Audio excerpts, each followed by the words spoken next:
Stop by Sherwin-Williams and get 30% off select paints and stains August 15th through the 18th. It's the perfect time to transform your space with color. Refresh your home inside and out with colors that make every space feel brand new. From cozy interiors to stunning exteriors, we've got the perfect shade for your next project. Visit your neighborhood Sherwin-Williams store or shop the sale online. Delivery available on qualifying orders. Click the banner to learn more. Retail sales only. Some exclusions apply. See store for details. Continuamos, esto es América. Hay severos cuestionamientos, o al menos bastante reiterados, en torno a la situación económica que atraviesa Estados Unidos. A pesar de una agenda bastante comprometida por parte de la Casa Blanca en seguir empujando la producción nacional de Estados Unidos con la incorporación de ciudadanos estadounidenses ante las medidas migratorias. También con la preocupación que puede haber en torno a la presión que ejerce Donald Trump con su política arancelaria, esto ha generado cierta inestabilidad. No obstante, a través de números se registra algo que para muchos puede ser preocupante, y es el declive en la generación de empleos. Son puntos porcentuales, pero que representan en masa algo que puede girar sin duda la atención de la opinión pública hacia lo que puede ser la poca generación de empleos, las pocas oportunidades que en estos momentos cifras oficiales demuestran lo que sucede desde el punto de vista laboral en Estados Unidos. Vamos a conversar de este tema y otros asuntos con nuestro siguiente invitado. Se trata de Daniel Lacalle, economista. Está conectado con nosotros por la vía digital. Muchísimas gracias, Daniel. ¿Son aciertos? ¿Son pasos en falso? ¿Son pasos a largo plazo o mediano plazo de la economía estadounidense que prevé la actual administración en la Casa Blanca? Cuéntanos, por favor. Muy buenas noches. Muy buenas noches. Yo creo que lo que estamos viendo es un cambio de estrategia completo. Los últimos datos de empleo muestran que ha habido un aumento de 383.000 empleos en los ciudadanos estadounidenses nacidos en Estados Unidos, y que lo que ha caído ha sido el empleo público y el empleo de ciudadanos no nacidos en Estados Unidos. Eso es una política decidida por el presidente Trump, que llegó a las elecciones con la promesa de eliminar o de por lo menos reducir de manera significativa el problema o el tema de la inmigración ilegal. Por lo tanto, lo que yo creo que también ocurre es que hay un gran debate en todo el mundo con la veracidad de los datos que publica la Oficina de Empleo de Estados Unidos, ¿verdad? El año pasado tuvieron que revisar a la baja más de 800.000 puestos de trabajo. Entonces, yo lo que creo es que hay un cambio de estrategia. La nueva estrategia es America First y, por lo tanto, más empleo para los ciudadanos nacidos en Estados Unidos, más empleo privado y menos empleo público. Y la segunda es una estrategia muy agresiva desde el punto de vista comercial para reequilibrar la balanza. De momento, los datos de la economía muestran que en el segundo trimestre la economía creció al 3% y que la creación de empleo, aunque se ha ralentizado, es verdad que no se ha reducido. Por lo tanto, yo creo que son elementos, digamos, que introducen incertidumbre en cuanto a cuál puede ser el futuro exacto, pero que son parte de lo que ha sido las promesas de campaña del presidente Trump para sus electores. Nadie dijo en este caso que lo que está haciendo el presidente Trump no lo había anunciado. Él ha sido consecuente con sus promesas, ha cumplido cada uno de los objetivos. De hecho, faltan algunas aristas por las que tenga que cumplir, que todo ha sido anunciado durante su campaña. Daniel, tú como economista, te pregunto, ¿este tipo de escenario puede ser sostenible? No hablemos de los próximos 3 años, porque sabemos que puede involucrar incluso el resultado de las elecciones de medio mandato, pero sí amerita la continuidad de la misma orientación, y esto lo hablo en función de la posible alternabilidad de poderes en la Casa Blanca para las elecciones próximas generales. Esto también en función de lo que pueda suceder en materia del Partido Republicano, un partido que se ha identificado abiertamente a favor de Donald Trump. Es el líder del partido, pero que dista mucho un poco de la política tradicional o del establishment. Sí, yo creo que lo que estamos viendo es un cambio digamos, global en cuanto a la forma de hacer política por parte del Partido Republicano y del Partido Demócrata.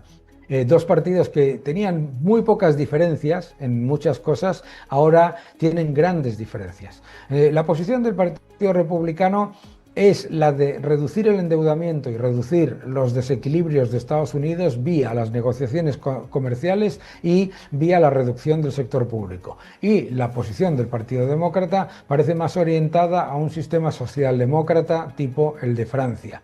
Desde el punto de vista que yo le presto atención, que es el de la sostenibilidad del dólar y de la deuda de Estados Unidos, yo creo que como no se lleve a cabo una fuerte reducción del gasto público, va a ser muy difícil que Estados Unidos, digamos, mantenga la sostenibilidad de sus cuentas públicas.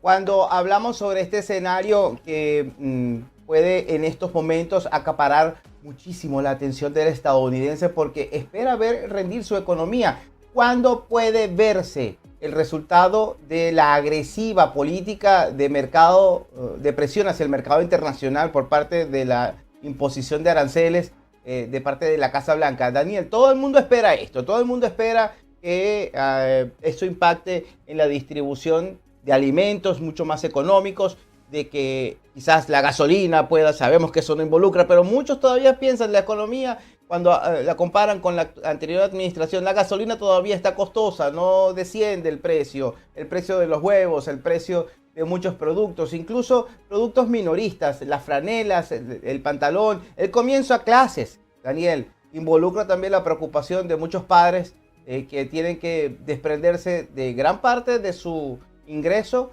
porque tienen que llevar la mejor prenda o estar bien preparados sus pequeños. Yo creo que el control de la inflación se va a dar. Van a pasar tres cosas muy rápidamente. Ya se han llegado a acuerdos comerciales con la gran mayoría de los socios comerciales de Estados Unidos, y esos acuerdos comerciales desde el punto de vista monetario significa que esos socios comerciales van a comprar muchos más dólares y van a traer muchos mayores productos con unos niveles de precios pues que van a ser, yo creo que perfectamente asumibles. La compra de dólares es clave. ¿Por qué? Porque la inflación no es la subida de los precios. La inflación es la pérdida del poder adquisitivo de la moneda. La subida de los precios es una consecuencia de la inflación. Por lo tanto, los ciudadanos de Estados Unidos tienen que ver cómo entran muchos más dólares en la economía estadounidense, cómo la demanda de dólares aumenta para que se vea la reducción de la inflación. Eso vendría desde la posición, desde el punto de vista de la administración Trump, de mayores ingresos por aranceles, mayor entrada de dólares y a la vez mayores entradas de dólares por los compromisos de inversiones a los que ha llegado con la Unión Europea, con Japón, con Corea del Sur, etcétera, etcétera, que en un total suman más de 5 trillones de dólares, y eso por supuesto es mayor demanda de dólares, por lo tanto menor pérdida del poder adquisitivo de la moneda y por tanto menor inflación. Daniel, ¿cómo se ve en el escenario a China, el gigante asiático que cada vez más amenaza con apoderarse de rubros específicos en Occidente, con convertirse, porque esa es la ideología de ser el líder en el mundo entero en mercados internacionales?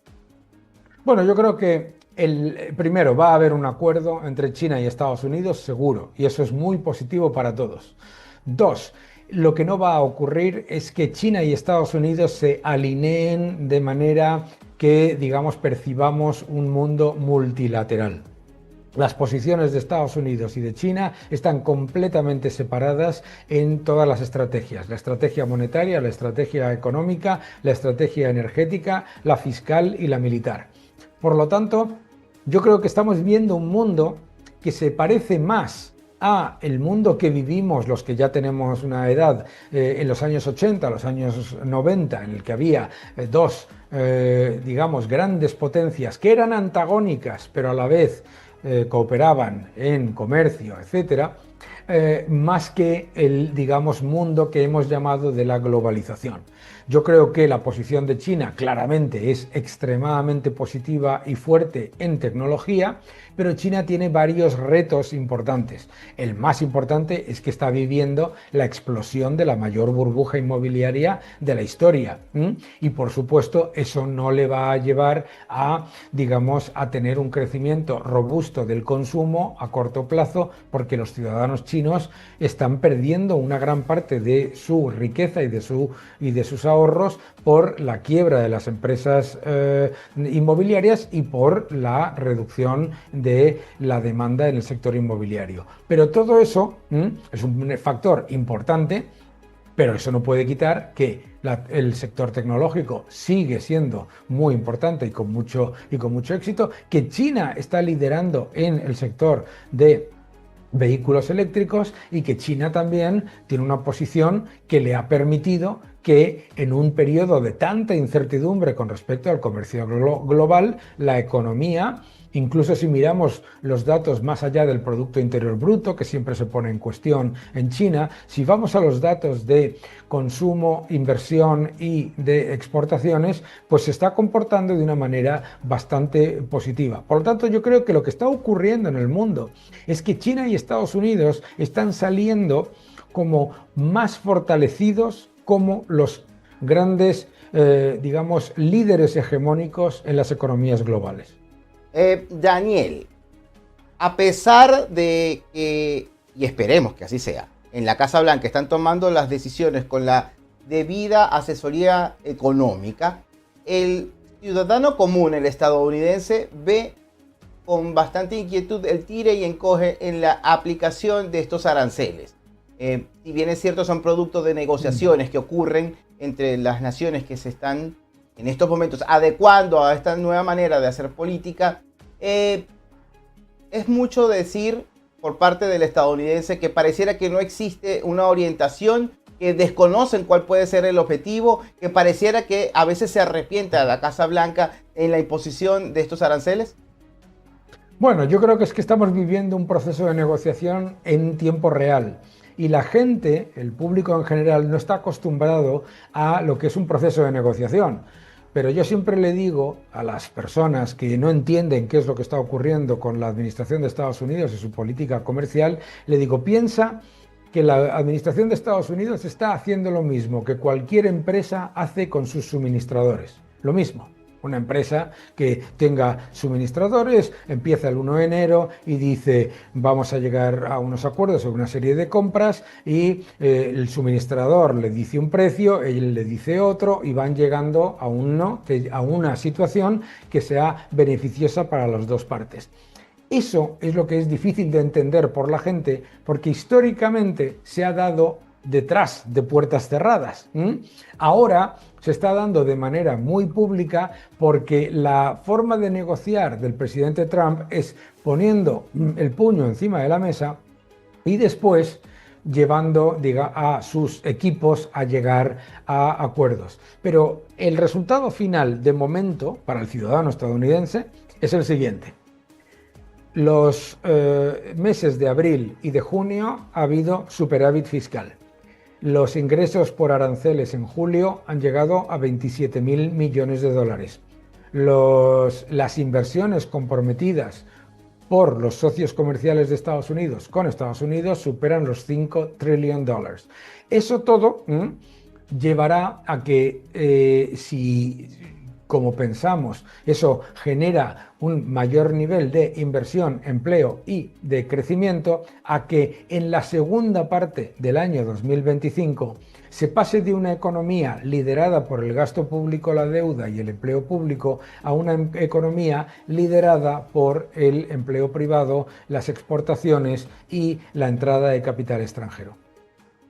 Daniel, si con algo va a votar el estadounidense, o siempre lo ha demostrado hacerlo de esta manera, ha sido con el bolsillo. Además de otras preocupaciones que le impone una administración como medidas de inmigración, las relaciones internacionales de su país. Pero el bolsillo es lo primero porque ocurre en un día de semana ocurre a lo largo de una interrupción de sus actividades cotidianas y de seguro que esa preocupación que tiene al momento de dirigirse a su centro electoral va a ser con lo que impacta o no la actual administración en esa que se está llevando a cabo el termómetro electoral. Daniel, dentro de más de un año se va a llevar una elección importante que va a representar el termómetro de la actual administración, las elecciones de medio mandato. La Casa Blanca posiblemente está apostando para que los resultados palpables, taxables, resultados que puedan ser constantes y sonantes en los bolsillos de los estadounidenses se puedan ver para las elecciones de medio mandato en 2026. Sí, yo creo que está apostando la administración a tres cosas, ¿no? El coste de la sanidad y de los premiums de healthcare que baje. El coste de los alimentos básicos y la gasolina que baje. Y además que los ciudadanos perciban que de lo que ganan, obviamente con las bajadas de impuestos van a tener más dinero a su disposición. Eso es a lo que está apostando, claramente, ¿no? Es decir, a que todos digamos, esta política de shock, ¿no? La política del presidente Trump es llevar a cabo todas las medidas más agresivas, todas muy rápido, para que el impacto positivo sea también muy rápido y sea posterior, ¿eh? Por eso son medidas de shock y por eso estamos, digamos, con eso que se llama incertidumbre en los mercados, en los que todos los días tenemos titulares gigantescos. Lo habitual sería que todas esas medidas pues fuesen prolongadas durante el tiempo, pero se ha demostrado, el caso de Argentina creo que es evidente, que si no se toman las medidas muy rápido en los 100, 200 primeros días, después no se llevan a cabo o no tienen el efecto. Entonces, yo creo que la administración está apostando a que el efecto va a venir en cadena en las elecciones de los midterms.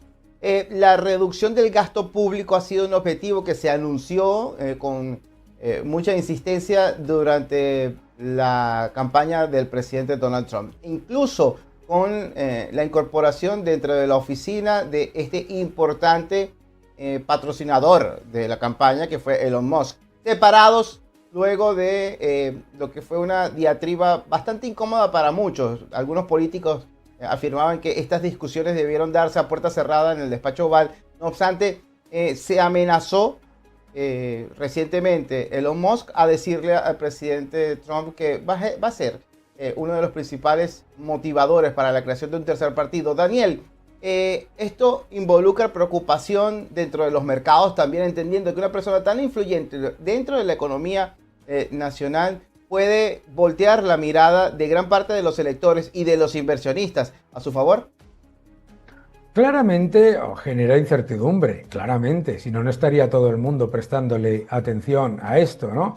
Pero también se ha demostrado históricamente que las amenazas de la creación de un tercer partido en Estados Unidos no suelen funcionar bien, simplemente por una razón. El Partido Republicano en realidad, y el Partido Demócrata también, en realidad no son un partido. En realidad son partidos que son conglomerados en los que hay mucha gente con diferentes sensibilidades y por eso, cuando hay votaciones, los congresistas de un lado y del otro, los senadores, muchas veces votan en el sentido diferente a lo que dictaría su partido, ¿no? Por lo tanto, yo no creo que esa sea una parte de riesgo. Yo creo que aquí el gran riesgo de cara a las próximas elecciones es muy sencillo, es binario. ¿Serán las políticas que está llevando a cabo Donald Trump ahora mismo ese efecto dominó positivo? ¿Se va a dar como estaba yo comentando y como espera la administración Trump? ¿O lo que se va a dar es un resultado contrario? No vamos a tener un resultado neutral, eso seguro. Porque cuando son medidas tan significativas como ocurrió en el año 2021, siempre tienes que tener en cuenta que se genera un impacto muy grande. Se anunció el Build Back Better, el Inflation Reduction Act, todo esto, y la inflación no paró de subir. Yo creo que esos son factores que hay que prestarle atención y por eso hay que monitorizarlo con mucho detalle. Pero yo creo que el riesgo de que aparezca un tercer partido en las próximas elecciones es muy pequeño. Daniel, para cerrar, Florida. anuncia dentro de la modificación de su Carta Constitucional la adecuación del salario mínimo para los floridanos. Sabemos que ha cambiado muchísimo el funcionamiento económico del estado de Florida, e incluso se le compara con los gastos que involucra que una persona viva en este estado con lo que sucede en California y Nueva York.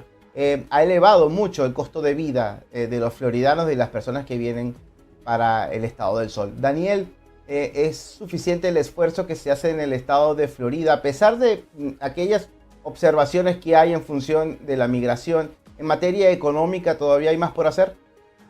A ver, yo creo que es que lo que se tiene que dar cuenta todo el mundo es que si subir el salario mínimo fuese la panacea para que mejorase la economía, pues entonces países con un altísimo nivel de paro, como son España o como son Francia o Italia, etcétera, pues serían el ejemplo mundial. El salario mínimo interprofesional es una medida muy política que queda muy bien porque parece como que se le da poder a los políticos para subir los salarios, como si fuesen los políticos los que suben los salarios. Lo que sube los salarios es el aumento de la productividad, el aumento de la inversión y la mejora de la calidad del empleo, con mayor empleo de reglado y menos empleo, digamos, irregular o ilegal o como lo quieran llamar, ¿vale? Porque el empleo ilegal baja muchísimo los salarios.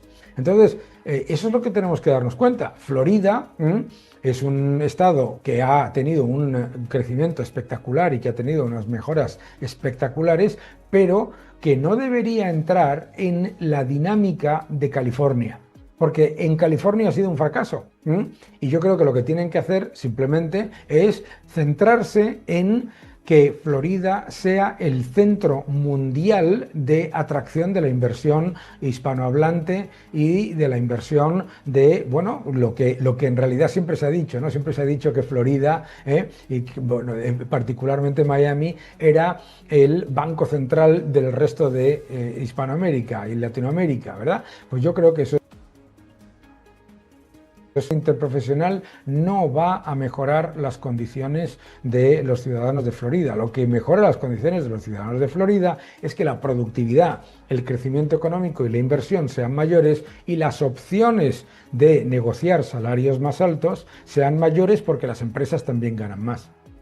Daniel, muchísimas gracias. Gracias por este acercamiento tan necesario a la política y a la economía estadounidense. Ambos asuntos involucrados todos los días con lo que habla el ciudadano estadounidense y sobre todo acá en el sur del estado de Florida, donde en cualquier lugar comentamos lo que se espera para los próximos meses en este gran país. Un gran abrazo a la distancia. Hasta la próxima. Muy buenas noches. Muchas gracias.